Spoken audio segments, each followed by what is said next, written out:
So usually I open up my videos with a little bit of a joke and we get straight into the review, but I want to ask you guys for help this time. I've seen his work and I believe in him. Let's get Art the Clown on the 2020 election ballot.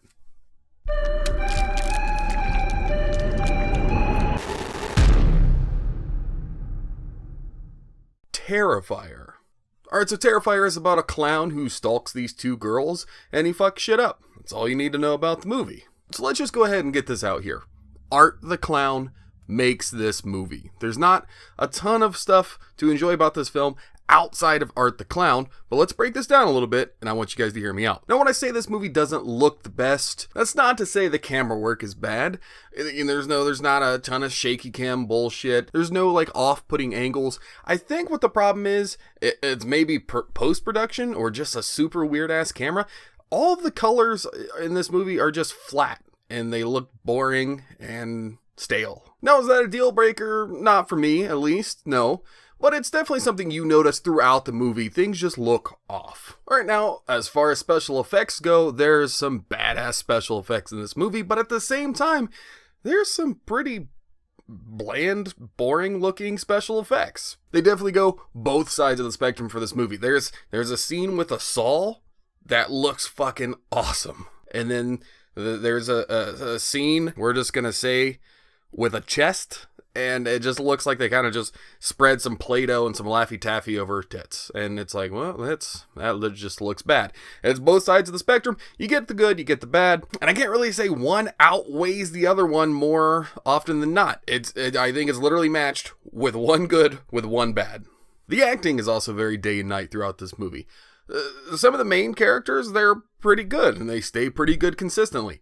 But the supporting characters, no. Or as far as the structure goes for this movie, there isn't one. I couldn't even really give you guys a big plot line. The whole plot line, two girls go out for, I think it's a Halloween party, and they find this clown, and then he fucks shit up. That's all there is to this movie. But this isn't a movie that required a super deep and intricate storyline. Just know that there isn't one before you go into it. Also, the ending to this movie, just plain no.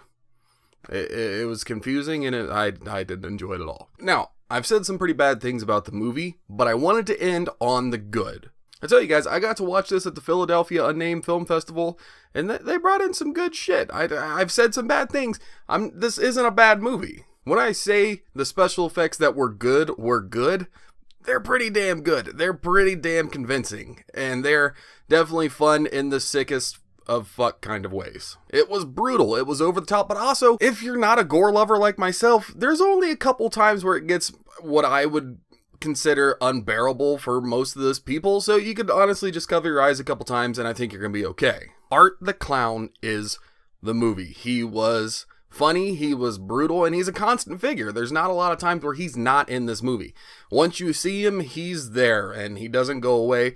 It's not like he, Pennywise, where he comes in a little bit, and then he goes away, and then you get story for the characters. Nope, he's there, and he's in your face, and you gotta deal with him. And that's another thing, where I liked it, and I liked Pennywise, you couldn't plug the Pennywise character into this movie, and it work. It's Art the Clown's movie for sure. Now, maybe you're a person who requires more than just one super enjoyable character to make a film for you. And if you do, that's cool. That's your prerogative. You may be wrong, but that's your prerogative. But for me, this movie knew it was just a brutal slasher with some comedy in there. And that's what they did. They pulled that off successfully. And that, to me, is why I suggest to you guys, check it out. I definitely recommend this movie. Now let's talk about something I don't recommend.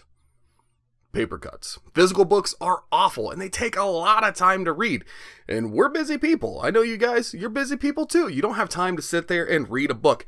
That's why I use Audible. Do you drive a lot? Perfect time to use Audible. They'll read the shit to you. Right now, I'm checking out Stephen King's It. I want to know how that compares to the movie, and it's a 44-hour read, so if you got time to listen to a book, absolutely, I suggest Audible. Now, if you guys want to try out Audible, we're trying to hook you up. Go to audibletrial.com/modernhorrors to get an extended free trial and a free credit for a book of your choice. Again, that's audibletrial.com/modernhorrors. I highly suggest it myself. And until next week, guys, I will see you later.